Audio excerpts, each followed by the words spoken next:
मेरे हालात पर तरस न खाने वाले, खुदा तुझे खुश रखे मुझे छोड़कर जाने वाले। और तेरी मोहब्बत के सताए हुए तेरी नज़र अंदाजी के शिकार हैं हम।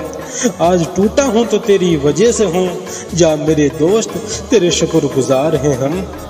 अब तो तेरा इश्क भूल जाए तो बेहतर है, तू अब लौट कर ही ना आए तो बेहतर है।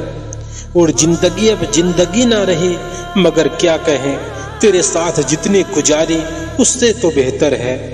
और तुम कह गए थे खुश रहना मेरे बाद, मगर इस तरह की खुशी से तो गम ही बेहतर है। दर्द में जिंदगी अब और बर्बाद नहीं कर सकते, बेवफा तेरे धोखे का और मलाल नहीं कर सकते।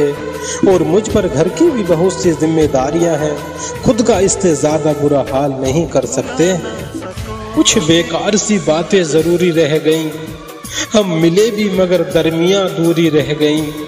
और फिसल गए कुछ लम्हे मेरे हाथों से, सफर तो कट गया पर बातें अधूरी रह गईं।